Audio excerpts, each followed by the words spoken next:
My name is Clara Hayes. I'm 34 years old, an attorney based in Chicago, and the kind of daughter my parents never seemed to know what to do with. Too outspoken, too stubborn, too unwilling to play the part of the grateful child they had scripted for me. I learned early that in my family, love was not unconditional. It was a transaction. My younger brother gave them everything they wanted: charm, obedience, easy success. I gave them only myself, and that was never enough. If you're watching this, please hit the like button, tell me in the comments where you're tuning in from, and subscribe to this channel. Your support means more than you know, and sharing your own experiences helps remind people like me that we're not alone. It was mid-December when the message came. My phone buzzed during a late evening at the office, the glow of spreadsheets still burning behind my eyes. The subject line on the family group chat read, "Christmas plans." For a split second, a part of me, the part that still foolishly hoped, expected something normal: assignments for who was bringing wine, or maybe a picture of my nephew holding a candy cane. Instead, I scrolled through a thread that had been going for hours. My brother and his wife deciding on desserts, my mother finalizing the seating chart, my father confirming the harpist. The detail that hollowed me out was a single neat line from my mother: "Just us four this year, to keep it special." Us four. My parents, my brother, and his wife. Not me, not their daughter. Not the woman who, for all her flaws, had built a life on her own terms, bought her own home, paid her own bills, fought for every inch of independence. I was erased in 12 keystrokes. I read the line again and again, my eyes burning but no tears falling. I wanted to believe it was careless wording, but it wasn't. It was deliberate.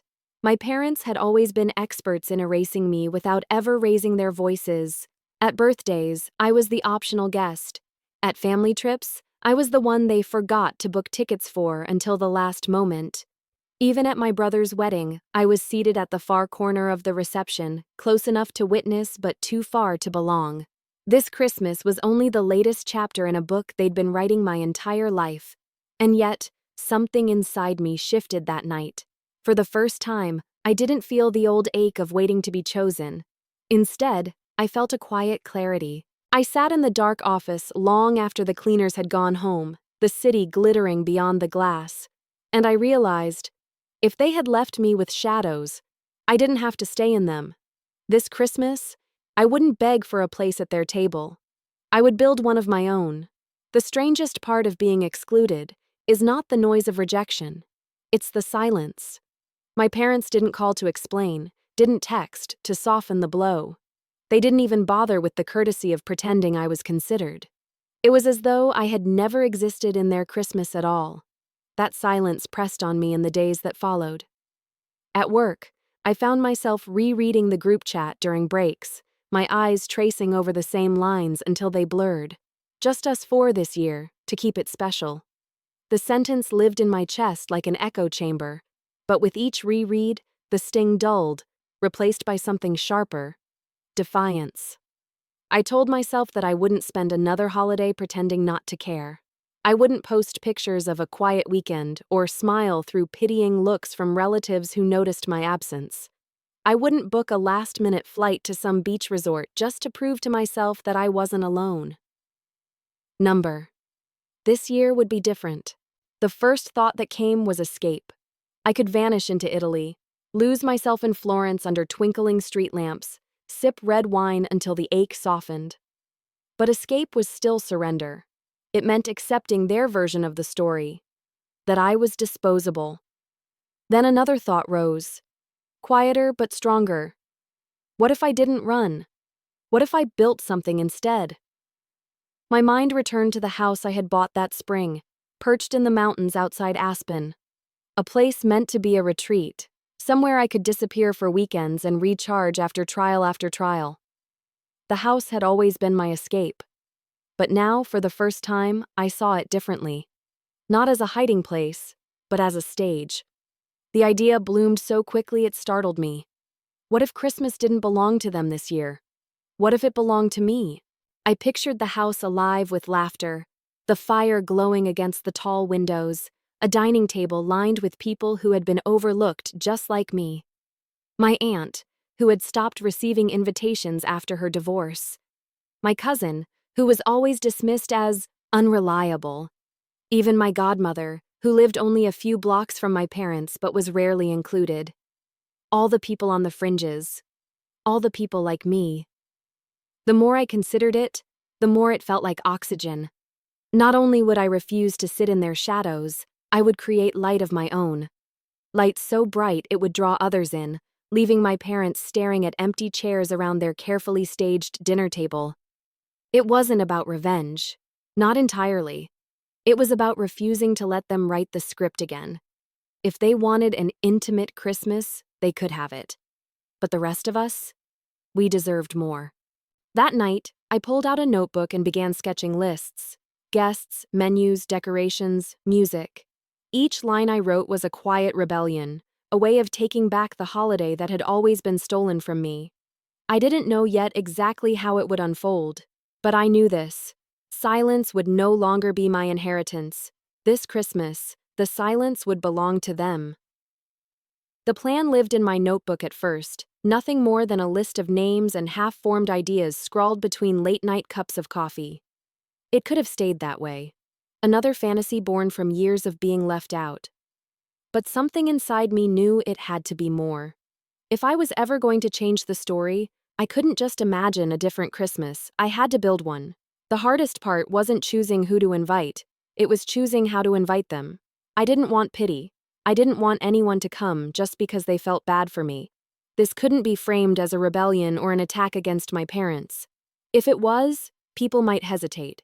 They'd wonder if they were betraying someone by sitting at my table instead of theirs. No, I had to offer something better. Something irresistible. The first name on my list was Aunt Lillian, my mother's sister, a woman with a sharp laugh and tired eyes who had slowly been pushed out of the family circle after her divorce. I called her one Thursday evening, keeping my voice light, casual. "What if you spent Christmas in Aspen this year?" I asked. "I've got the space. I'd love to host you." For a moment, the line was quiet. Then I heard her laugh, surprised and shaky. "I can't remember the last time someone invited me to Christmas," she said. "Are you serious?" "I'm completely serious," I told her. "All expenses covered. Just bring yourself." When she said yes, something shifted. The plan was no longer in ink, it was alive. Next was my cousin Daniel. He had always been treated like the family screw-up, the one who changed jobs too often, the one who didn't fit the mold. When I called, he sounded stunned. "Wait, you want me at your place? For Christmas?" "Yes," I said. "I want you there. All of you." He didn't answer immediately. I could hear noise in the background, traffic or maybe a bar. Then his voice came low. "You have no idea what that means to me." With each yes, the list grew heavier and lighter at the same time. Heavier because I was committing to something bigger than myself. Lighter because, for once, I wasn't planning how to survive the holiday. I was planning how to make it mine. By the end of the week, I had called nearly a dozen people. Not just relatives, but those who had always hovered at the edges of family gatherings. An old neighbor who once brought me soup when I was sick and alone, a childhood friend who had been more like a sister than my own brother. Every conversation carried the same mixture of disbelief and relief, as though the invitation itself was proof they had been seen. I didn't mention my parents, not once. The secrecy wasn't just strategy, it was survival. If they found out too early, they'd twist it, turn me into the villain before I had the chance to show anyone what I was building. No, this had to stay quiet until the doors of my lodge opened and the truth was undeniable. Late at night, I would walk through the house, room by room, imagining where everyone would sleep, where we would gather, where the music would drift into the halls. The space felt different now. Less like a sanctuary and more like a stage, waiting for the curtain to rise. And yet, beneath the excitement, a darker thought threaded through me. What if no one came? What if, when the day arrived, I stood in this vast lodge alone, with tables set and fires lit for ghosts? But the calls and messages kept coming. Confirmation after confirmation. Bags packed, flights booked. People who hadn't felt wanted in years now looking forward to something bright, something new. It was working. My plan wasn't just mine anymore, it belonged to all of us. For the first time in my life, I felt like Christmas might actually be mine to give. The invitations were out, the confirmations in. Now the real work began. My Aspen Lodge had always been beautiful, but beauty alone wasn't enough. If I wanted this Christmas to be unforgettable, it needed to be more than a gathering. It needed to feel like stepping into another world. One so warm, so alive, that no one would ever want to return to my parents' stiff and frozen table again. I started with the space itself. The lodge sat high on a ridge, its windows stretched wide to capture the mountains. From the outside, it already looked like a postcard. But inside, I wanted it to breathe, to tell a story. I hired a florist from Denver who specialized in winter displays. Together, we planned garlands thick with pine cones and cranberries, wreaths wound with golden ribbons, and centerpieces glowing with tiny lanterns. I ordered 2 trees, one 12 feet tall for the great room, and a second, smaller one for the lounge upstairs. But these would not be the plastic, lifeless ornaments of my parents' house. No. I chose glass spheres blown by artisans, wooden angels carved by hand, and bells that chimed like whispers of memory when brushed. Every branch would shimmer with intention. Food was next. I refused to replicate my parents' sterile menus, the kind that felt more like performance than nourishment. I hired a chef known for turning simple meals into feasts. We sketched out a progression. Christmas Eve would begin gently, with roasted chestnuts, baked brie drizzled in honey, and mulled wine served in mugs that warmed your palms. Christmas Day would crescendo into a banquet. Lamb roasted with rosemary, lobster tails buttered and crisp, pasta laced with truffle, champagne flowing until the glasses fogged with laughter. Each meal was designed not just to feed, but to gather, to hold people at the table, unwilling to leave. And then, the details. I left baskets in every bedroom, each with wool socks, hot cocoa tins, and handwritten notes. I ordered sleigh rides for the day after Christmas, wanting my guests to glide through the snow under blankets and stars. I even arranged for a local pianist to play during the evenings, filling the house with carols that could loosen even the tightest hearts. As I worked, I realized something strange. I wasn't only building a refuge for myself. I was building a refuge for everyone who had ever been pushed to the edges, just as I had. The lodge became less of a fortress and more of a declaration. Here, no one would be invisible. Yet even as I wrapped myself in these preparations, unease threaded through me. Revenge, even dressed in pine and gold, still carried its shadow. Was I doing this to celebrate or to wound? Did it matter? Each time doubt whispered, I thought of my parents' table. I thought of the empty chair that had always been mine, left waiting but never pulled out. I thought of the way my mother's voice had skimmed over my name in conversations, like a pebble skipped across water. That chair would be empty again this year, but not because I hadn't been chosen, because I had chosen something else. Late one night, I walked through the lodge after the florist had finished. The rooms glowed softly, candles flickering against the glass, shadows pooling like secrets in the corners. I paused at the dining table, already set with gold chargers and crystal glasses, and ran my hand along the polished wood. I imagined it full, my aunt's laughter ringing across it, my cousin leaning back in his chair with a glass of wine, the quiet hum of conversation threading through the air. And beyond that, I imagined the silence at my parents' house, the empty chairs, the harpist playing to no one, the unease that would crawl across their table. That was when I realized this wasn't only a dinner. It was a stage, and every detail was a line in a script they would never control again. The house was ready. The lights were strung. The fires stacked. All that remained was to see who would step through the door first, and what it would mean when they did. The morning of December 23rd dawned crisp and pale, the kind of winter day that looked painted. Snow glistened in drifts along the lodge's drive, and the mountains beyond seemed carved from glass. I woke early, nerves buzzing in my chest like electricity. This was it. The day my vision would stop living on paper and begin walking through the door. I moved through the house on autopilot, checking fires, adjusting wreaths, smoothing linens that didn't need smoothing. The dining table gleamed, already set for the evening.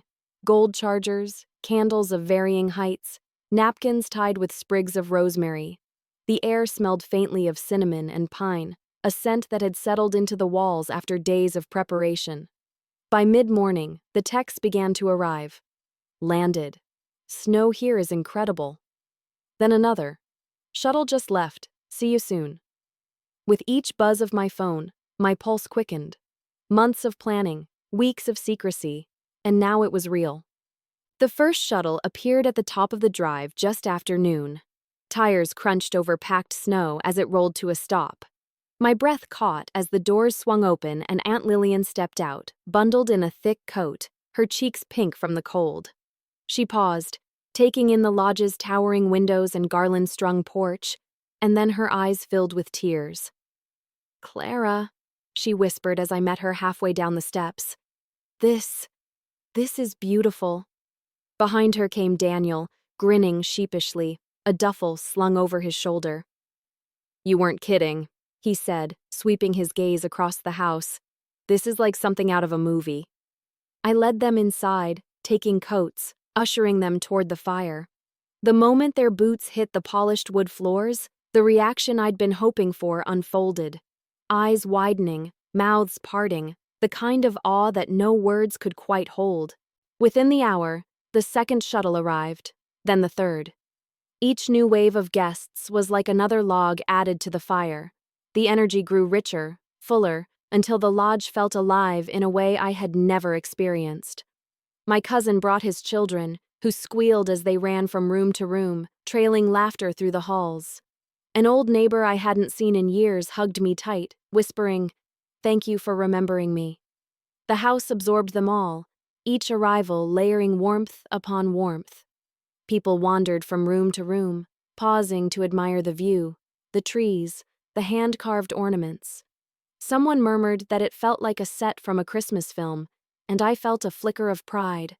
That's exactly what I had wanted, a world so different from my parents' brittle perfection that no one could mistake the two. Outside, snowflakes drifted down, thin and lazy, catching in the hair and scarves of the cousins who ventured out to explore the grounds. Inside, the kitchen began to fill with the smell of garlic and melting cheese as the chef prepared the evening meal. I moved quietly among them, refilling mugs, guiding people to their rooms, making sure no one felt unattended. But inside, my heart was a storm. Because even as my house brimmed with laughter, I could feel the weight of another silence pressing in from miles away. My parents would be expecting confirmations from these very people, quick texts, casual updates, photos of road trips.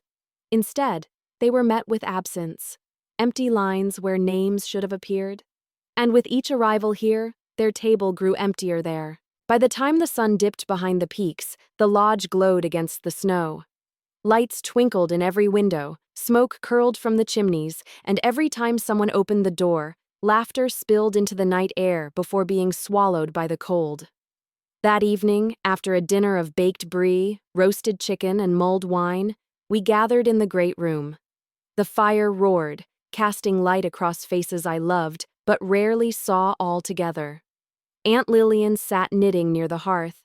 Daniel sprawled across a sofa with a glass of wine. The children curled on the rug, playing a board game. I leaned against the mantel, watching it all. For the first time in my life, I didn't feel like the afterthought, the optional guest, the shadow hovering at the edges. I felt central. This was my table, my gathering, my story. And somewhere, not too far away, my parents were sitting down to theirs. A table dressed in silence, empty chairs glaring back at them. I didn't know yet if they understood, but I knew they would. Christmas Eve broke pale and cold, the mountains draped in a fresh blanket of snow that had fallen silently through the night. The world outside looked untouched, every tree branch heavy with white, every rooftop shimmering like crystal under the early light. Inside the lodge, the air was thick with warmth, the smell of cinnamon rolls baking, the sound of muffled footsteps upstairs, the occasional burst of laughter drifting from the kitchen. I woke earlier than most. Padding barefoot into the great room, I stirred the fire back to life, sparks catching and crackling until the flames stretched tall. I sank into one of the armchairs with a mug of coffee, and for a moment, I allowed myself to imagine this was normal, that I had always belonged to mornings like this, wrapped in peace, surrounded by people who wanted me near. But reality waited, resting dark and silent on the mantel. My phone. The screen lit with notifications before I even picked it up. Missed calls, texts, dozens. Most were harmless. Cousins sending photos of sled rides, late arrivals confirming flights, my aunt gushing about how much she loved her room. But buried among them were the messages I had been anticipating, the first cracks in my parents' carefully constructed silence. 3 missed calls from my mother, one after another, with no voicemail left. A clipped text from my father. "Where are you spending Christmas?" And then one from my brother, blunt and cutting. "Did you invite everyone to Aspen?" I set the phone back down. I didn't respond. Not yet. By mid-morning, the lodge was alive with movement. The children raced down the hallways, their shrieks echoing like bells. My cousin Daniel bundled a group of us outside to sled down the slope behind the lodge, their laughter floating back through the trees. In the kitchen, Aunt Lillian rolled up her sleeves and began helping the chef with trays of cookies, her hands dusted white with flour as she hummed along to the carols playing from the speakers. The soundtrack here was light, unforced, full of life. The soundtrack in my parents' house, I could only imagine. I pictured their dining room, the harpist rehearsing in the corner, the table already half set. I imagined the silence as they waited for phones to buzz with updates, for the front door to open with guests.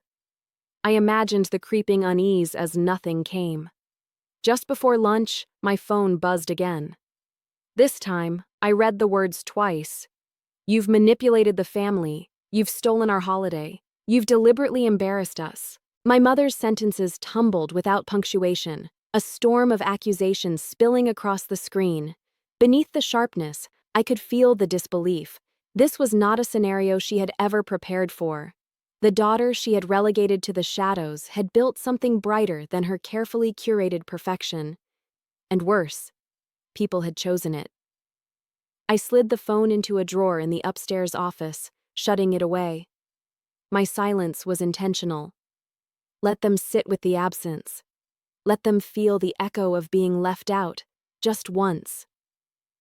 When I came back downstairs, the lodge hummed with energy. Daniel had built a fire outside for roasting marshmallows, and the children were sticky-fingered and glowing. My aunt sat at the piano in the corner, coaxing out carols with rusty fingers, while others gathered around to sing softly. The house felt like it was breathing, alive in a way that my parents' Christmas never had. As the sun lowered, painting the snow pink and gold, we gathered for dinner. Rosemary potatoes, honey-glazed carrots, roasted turkey carved at the table. We lingered for hours, no one rushing, no one guarded. When the last plates were cleared, we moved back to the great room, fire roaring, glasses clinking, conversations spilling into every corner. I leaned against the mantel again, watching it unfold. My family, or at least the ones who had chosen me, were here. They weren't smiling politely, waiting for approval. They were living, open and unafraid. And for once, I was at the center of it. Meanwhile, I knew my parents were still dialing, still drafting messages, still struggling to control a story that had slipped away from them. They had given me shadows. Tonight, I had given myself light, and for the first time, I realized I wasn't just rewriting Christmas. I was rewriting myself. By the time Christmas Eve slid into night, the lodge pulsed with a kind of energy I had never felt before. The fire roared, carols hummed low from the piano in the corner, and laughter spilled into the rafters. My guests lounged in clusters, some sipping wine, others sprawled with blankets, the children half asleep on the rug by the hearth. Every corner was full, every silence replaced with warmth. Upstairs, in a drawer I had left shut since the morning, my phone was vibrating again and again. I didn't need to look to know who it was. The persistence of the buzzing alone told me everything. My parents' perfect evening was unraveling. Just after midnight, when most of the house had drifted into sleep, I slipped upstairs and opened the drawer. The screen glowed like an accusation. 12 missed calls, 6 from my mother, 4 from my father, 2 from my brother. Dozens of unread texts stacked one after another, filling the screen until I had to scroll. I tapped the top message. My mother's words poured out in long, breathless bursts. "You manipulated everyone into this. You wanted to humiliate us. Christmas isn't supposed to be a competition, Clara." But the accusation that made me pause was this one. "You've stolen our family."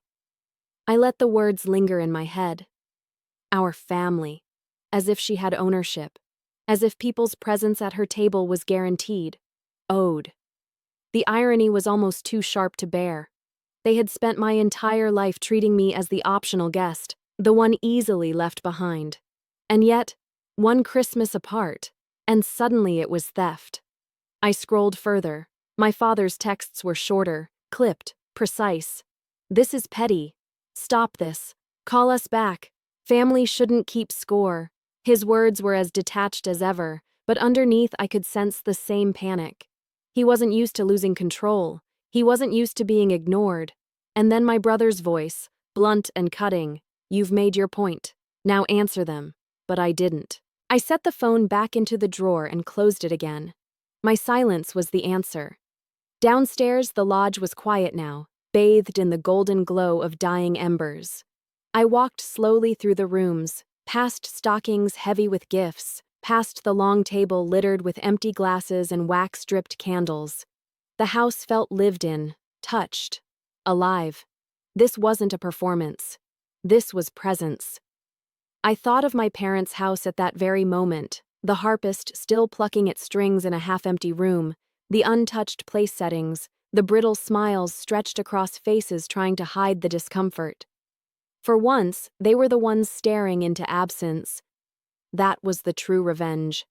Not shouting, not confrontation. Absence. The very weapon they had used on me for years turned back on them. The next morning, as Christmas Day dawned golden across the snow, I didn't rush for my phone. Instead, I joined my guests for coffee around the fire. The children unwrapped stockings with squeals of delight. My aunt wept softly over a handmade ornament I'd picked just for her. Daniel joked that he hadn't felt this welcome in a decade. The house rang with joy, and my parents' anger, sharp, desperate, insistent, stayed tucked away in the drawer upstairs. Out of sight, out of reach. They had demanded answers. They had demanded my voice. But what they got was silence. And that silence said everything they didn't want to hear. Christmas morning unfolded like a storybook. The sun rose slow and golden over the mountains, turning the snow into a field of diamonds. Inside the lodge, the tree lights glowed softly, stockings hung heavy with gifts, and the smell of coffee and cinnamon rolls wrapped around everything like a blanket. My guests gathered in pajamas and wool socks, laughter spilling as children tore into wrapping paper, their shouts echoing against the beams. I should have been completely present in it, and in many ways, I was. But in the back of my mind, I knew what waited upstairs. The phone still vibrating, the messages stacking higher, the storm gathering behind a closed drawer. By midday, when most of the house had drifted into naps or quiet walks in the snow, I decided it was time. I slipped into the upstairs office, closed the door, and pulled out the phone. The moment I dialed, my mother answered, not with "Merry Christmas," not with warmth, with fury. "Why did you do this?" Her voice was sharp, almost trembling. "Do you have any idea what you've caused?" "People didn't come. They abandoned us. You manipulated them." I let her words pour out.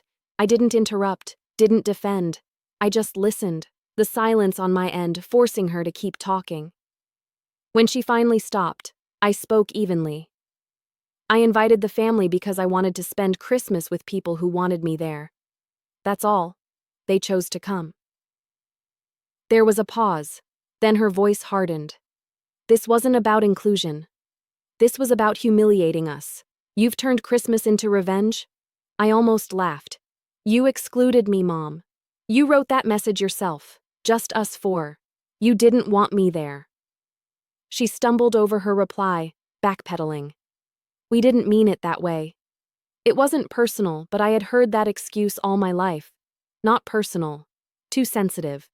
Stop making it about you. I took a breath, steady but firm. It has been personal for years.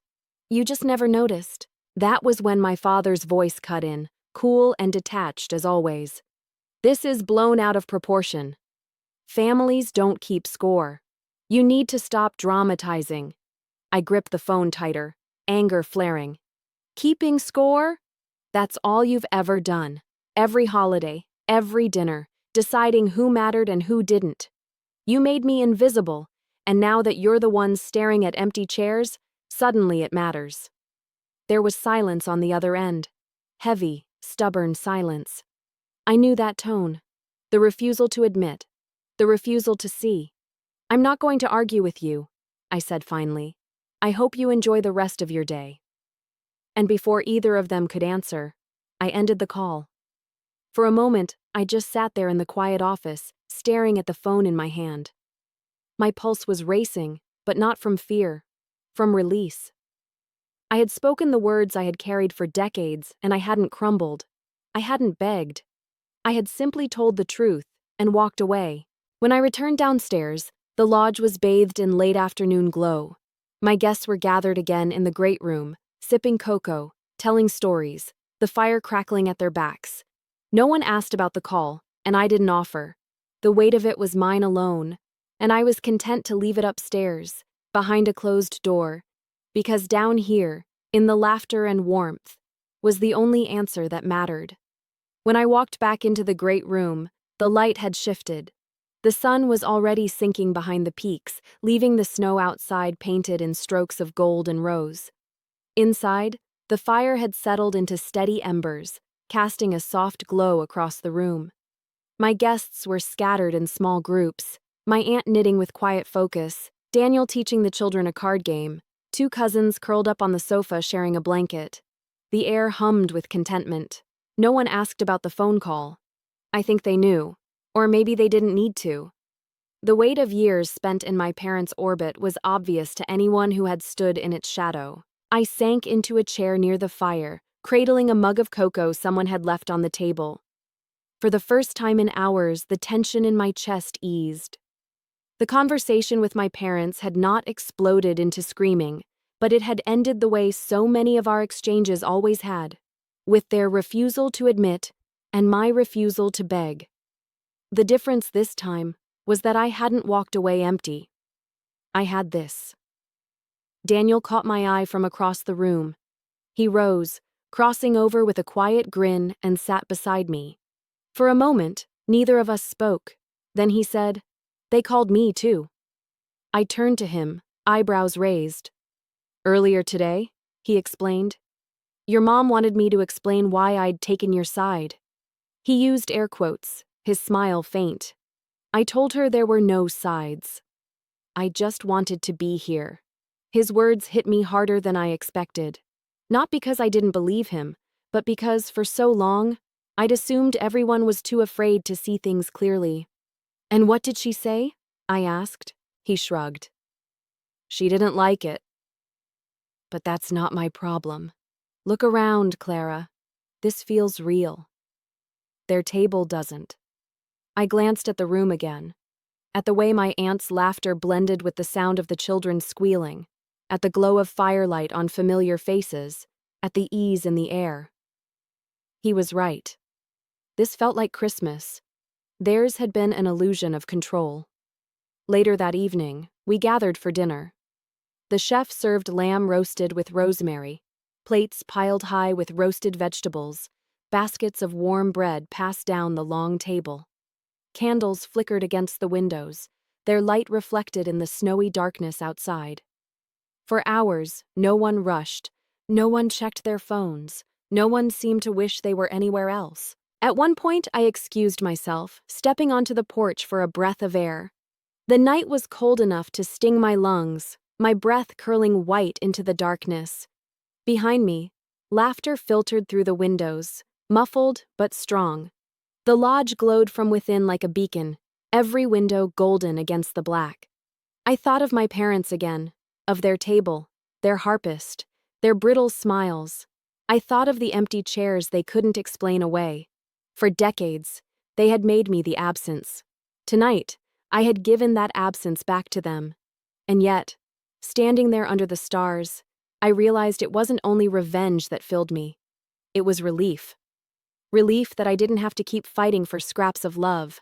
Relief that family could mean something different, that it already did. Daniel joined me after a while, draping a blanket over my shoulders.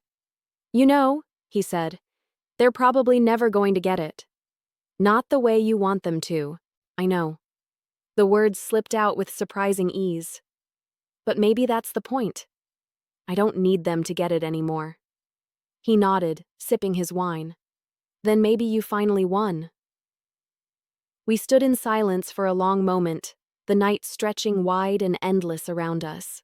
And for the first time, the thought of winning didn't feel like triumph over them. It felt like triumph over the version of me that had once believed their approval was the only prize worth chasing. When we went back inside, the room erupted in warmth again. Glasses clinked, children laughed, voices overlapped in joy. And I felt it. The shift I hadn't even realized I'd been waiting for. This wasn't just a holiday. It was proof. Proof that I had built something better. Proof that belonging could be chosen. Proof that even if my parents never understood, I would never again sit in the shadows they left me. And for the first time in my life, I let that truth be enough.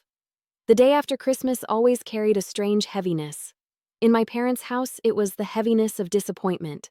Piles of discarded wrapping paper, a few polite thank yous, the kind of silence that wasn't peace but exhaustion. I used to dread December 26th because it felt like the curtain had fallen and the truth seeped back in. But here, in Aspen, the heaviness was different. It wasn't absence. It was fullness settling into quiet. I woke to a house still humming with the echo of life. Downstairs, the fire had burned low in the hearth, but the scent of wood smoke lingered in the air. The big tree still glowed faintly, lights twinkling against ornaments that had been nudged by eager hands. Stockings drooped, their secrets spilled. On the dining table, candle stubs leaned sideways in golden holders, surrounded by crumbs and wine stains that testified to joy. I padded barefoot into the great room, taking it all in. It looked lived in, used. Not the kind of sterile, untouched perfection my parents had always prized, but something human and warm. Slowly, my guests began to trickle in. Daniel was the first, rubbing sleep from his eyes, hair mussed, grinning as he grabbed a mug of coffee. "Morning, counselor," he teased, using the old nickname he hadn't called me in years.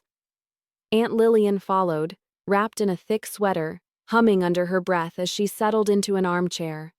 The children came next, dragging blankets down the stairs, collapsing in a heap near the fire. Each arrival softened the silence until the room filled again with that easy rhythm of presence. We lingered through the morning.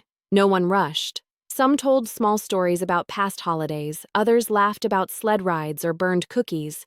No one mentioned my parents. It was as though the absence of their names was a gift in itself, proof that they no longer set the boundaries of our joy. By midday, the quiet began to shift. Suitcases appeared in the hallway. Coats were pulled from hooks, boots lined up by the door. The departures began. I helped carry bags down the steps, hugged each guest longer than I normally would, listened as they promised this wouldn't be the last time. Aunt Lillian held my face in her hands, tears brimming in her eyes. "Clara, I haven't felt this alive in years," she whispered. "Thank you for giving me Christmas back." Daniel gripped my shoulder firmly. "This wasn't just a holiday," he said. "You changed something." "You know that, right?" I swallowed hard, unable to speak. One by one, the shuttles pulled away. I stood on the porch each time, watching taillights disappear into the snow. With every departure, the house grew quieter. First, the laughter dimmed, then the chatter, then the sound of footsteps upstairs, until finally, the silence returned. It wasn't the silence I'd known in my parents' house, the kind that made you feel invisible. This silence was heavier, yes, but it was clean. It was the silence of completion. When the last shuttle was gone, I stayed on the porch a long time, the cold biting into my skin, my breath fogging the air. The snow stretched endlessly around me, untouched except for the lines of tire tracks leading down the drive. Behind me, the house glowed softly in the fading light, windows golden, smoke curling from the chimney. Inside, the rooms felt enormous again. Every echo returned to me now, no laughter to soften it. I walked slowly through the house, touching the banisters, running my hand along the dining table, pausing in doorways to let the stillness sink in. This was mine again. Mine alone. That afternoon, I made tea and sat by the window, watching flakes drift lazily through the air. My phone sat on the table beside me, dark and quiet. I knew there would be messages if I turned it on. My parents' lingering disapproval, maybe a cousin trying to smooth things over. But for the first time, I didn't feel the urge to check. For years, I had lived tethered to their voices, desperate to be seen, terrified of their silence. Now, their silence meant freedom, still, curiosity eventually tugged at me. I powered on the phone, and the flood came quickly. Dozens of unread messages, notifications stacking one on top of another. My parents' names at the top, clipped notes from my father, long paragraphs from my mother. Their tone had shifted. Less anger now, more wounded pride. My mother wrote about betrayal, about embarrassment, about how people were asking questions she couldn't answer. My father wrote only, "We don't understand why you would do this." I read each one slowly, waiting for the old ache to return. But it didn't. Instead, I felt distance, clarity. Their words no longer felt like commands carved into stone. They were just words. And for once, I didn't feel compelled to explain myself. I typed a single reply. "I had a wonderful Christmas. I hope you did too." It wasn't an olive branch. It wasn't a weapon. It was the truth. The following days passed in a kind of quiet rhythm. I stayed in Aspen rather than rushing back to Chicago. I walked the snow-covered trails alone, boots crunching softly beneath me, the only sound my breath in the cold air. I read by the fire until the light outside faded into indigo. I cooked simple meals in the quiet kitchen, rosemary and lemon filling the air. The house, stripped of guests, became a retreat again. But it no longer felt like a place I escaped to. It felt like a place I had earned. One afternoon, I paused at the dining table, still scarred with wax and wine. I ran my hand along its surface and realized it no longer represented emptiness. It represented choice. I had chosen who sat here. I had chosen who belonged. For the first time, I had not waited for permission. And that was the heart of it, wasn't it? For so long, my place in the family had been defined by what my parents gave me: an invitation, a chair, a gift that proved I had been remembered. This Christmas had broken that cycle. I had given myself a place. I had made my own table. As the snow fell heavier outside, I wrapped myself in a blanket and sat by the window, watching the world blur into white. My parents' voices echoed faintly in my head, but they no longer dictated the story. The truth was simple, undeniable, and mine. I had built something better, and no amount of their denial could take it away. That night, the silence didn't feel empty. It felt earned. And for the first time in my life, I knew I could carry it. The last night I spent in Aspen was quiet in a way that felt almost sacred. The lodge, once filled with voices and footsteps, had settled into stillness. Outside, the snow fell in slow, steady sheets, catching the glow from the windows. Inside, the fire burned low, casting a faint shimmer against the beams. It was as though the house itself was exhaling after days of carrying so much life. I sat in the great room with the lights dimmed, a blanket draped across my shoulders. The traces of Christmas were still everywhere: pine needles scattered on the rug, ribbons tucked into corners, a half-burned candle by the window. But instead of looking messy, it looked lived in. It looked earned. For years, The day after Christmas had always carried a bitter taste. In my parents' house, it meant the unspoken tension of gifts compared, of smiles that never reached the eyes, of roles we all slipped back into no matter how much they cut. The day after meant remembering where I stood, at the edge, tolerated, but never truly wanted. But here, the silence meant something else entirely. It wasn't absence. It was proof. I thought back to the moment I had opened my phone drawer on Christmas Eve and seen my mother's storm of messages. "You've stolen our family. You've humiliated us." The words had stung for a moment, because a part of me had been trained to flinch at their disappointment. But now, with space and perspective, I saw them for what they were. Not truth, not evidence, just fear. Fear of losing control. Fear of realizing that love could live outside their walls. I remembered my father's clipped text. Family shouldn't keep score. How strange, when keeping score had been their favorite game. Who sat where, who got invited, who was praised, who was forgotten. I had played by their rules for years, always losing, until I decided to stop playing. What surprised me most was how the victory didn't feel like revenge anymore. Not really. Yes, there had been satisfaction in imagining their table half empty, in picturing their confusion when the guests never came. But as I sat there in the fading glow of my own home, I realized that was the smaller prize.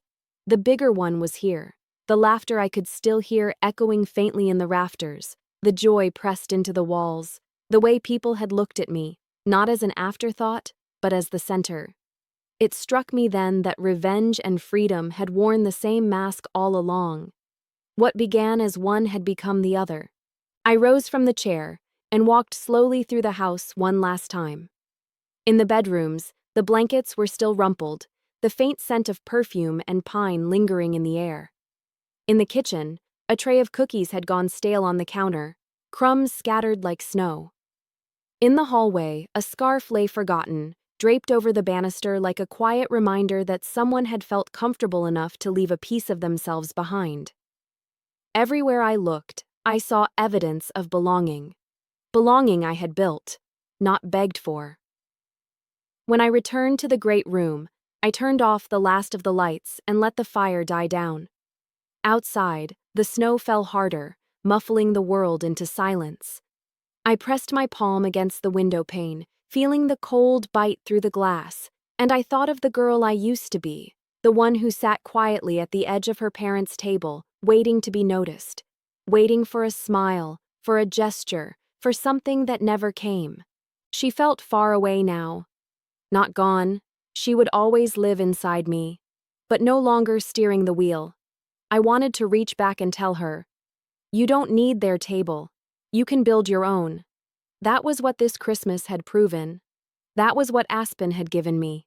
Not revenge, not even closure, but a new definition of family. A family chosen. A family that wanted me, not because they had to, but because they chose to be here. And as the snow fell thick and endless outside, I finally allowed myself to believe it. Morning broke slowly, like it was reluctant to disturb the silence that had settled over the lodge. The sky outside was pale, brushed with a faint blush of pink, and the snow shimmered in the early light as though the entire mountain had been dipped in silver. For a moment, I lay in bed listening, not to voices or footsteps, not to laughter or the shuffle of boots in the hallway, but to the profound quiet that follows after days of fullness. It was the first true silence in almost a week, and it felt different. Not empty, not hollow, but earned. I rose, pulled on a sweater, and padded barefoot into the great room. The fire had burned itself down to a nest of glowing embers, the last bits of warmth curling upward like whispers. Stockings still hung on the mantel, but they sagged, emptied of their secrets. Ribbons and bits of torn wrapping paper were scattered near the tree, the glittering debris of joy. I should have felt melancholy, the way I always did after holidays. The kind of low ache that comes from knowing the magic is over. But instead, what settled over me was something steadier. A calm pride. A peace I hadn't known in years. This house had seen more than just garlands and candles this Christmas. It had witnessed a reclamation. As I moved through the rooms, I touched the evidence of it everywhere. A half-played board game abandoned on the coffee table. A scarf draped over the banister.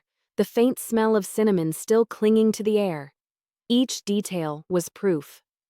I hadn't just filled a lodge with people. I had filled it with belonging, with laughter that was free from judgment, with family who had chosen me back. Upstairs, I began the process of tidying, but it felt ceremonial more than practical. Each ornament I wrapped and packed away was like closing a chapter, not of decoration, but of a life I had outgrown. For years, Christmas had been a stage where I was cast as the optional guest, the outsider looking in. This year, the role was rewritten, and I had been the one holding the pen. By the time I returned to the great room, my phone was waiting where I had left it on the mantel. Dark. Quiet.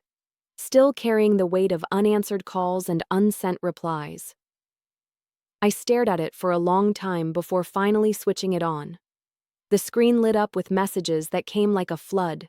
Clipped texts from my father, winding paragraphs from my mother, sharp fragments of accusation wrapped in a veil of wounded pride. And buried beneath them, a few soft words from cousins thanking me again for the holiday, for the warmth, for making space they had never known before. The contrast was almost painful, one thread of voices still pulling me back into the shadows I had lived in for years, another thread urging me forward, reminding me of what I had built. I put the phone down without replying, because this time I didn't owe them an explanation. For so long, my parents had trained me to believe that silence meant failure. If I didn't answer, I was disrespectful. If I didn't explain, I was ungrateful. If I didn't justify, I was wrong. But here, in the quiet of my own lodge, surrounded by the ghost of laughter that was still echoing in the walls, I understood something I had never dared believe. Silence could also mean freedom. I stood at the window then, pressing my palm against the cold glass. The mountains stretched vast and unbending before me, their peaks sharp against the winter sky. They had stood here long before my family's patterns of exclusion, and they would stand long after.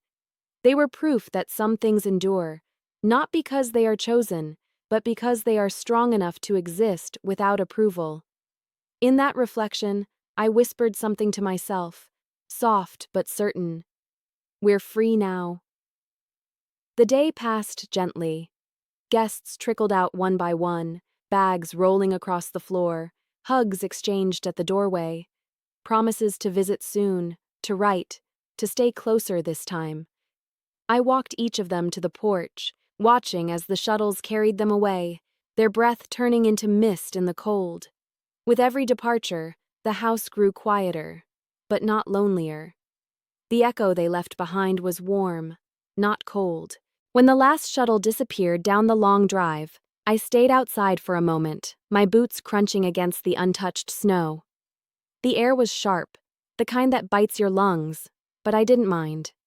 I tilted my head back, watching the flakes drift lazily from the sky, and I thought of the girl I had been, the one who used to sit quietly at the end of a table, rehearsing lines that no one ever asked her to speak. The one who thought belonging was something to be earned through patience, silence, and endless forgiveness. She felt far away now. Back inside, I lit one last fire. Not for the guests, not for tradition, but for myself. I curled up in front of it with a blanket and a mug of tea, and I let the crackle of the flames fill the room. My phone sat on the table beside me, buzzing occasionally with another unanswered message, but I didn't reach for it. For once, I wasn't bracing for their approval. I wasn't rehearsing my worth, because this year had given me proof. Proof that family could mean something different. Proof that the narrative I had been handed wasn't the one I had to keep living. Proof that revenge didn't have to be loud or cruel.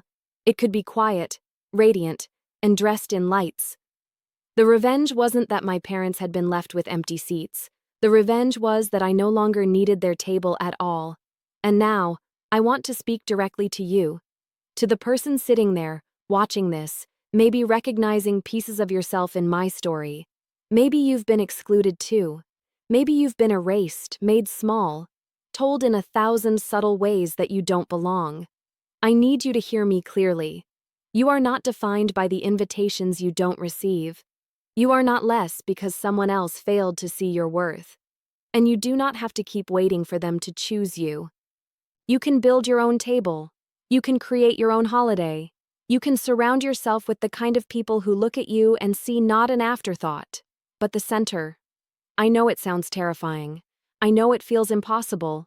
But if my story proves anything, it's that the moment you stop waiting for permission, you take back everything that was denied to you. So ask yourself, what would it look like if you stopped waiting? What would it feel like to stop rehearsing for a role you were never meant to play? What would you build if you finally chose yourself? That's what I did. And I promise you, the freedom that follows is worth every trembling step. So if this story has spoken to you, if you've felt the sting of shadows and the hunger for light, I invite you to join me here. Like this video, subscribe to this channel, share your story in the comments. Not just for me, but for the person who might be scrolling right now, searching for proof that they are not alone. Because that's the truth. None of us should have to stay in the shadows forever. This Christmas gave me proof. Maybe it can give you proof too. And when it does, I hope you choose light.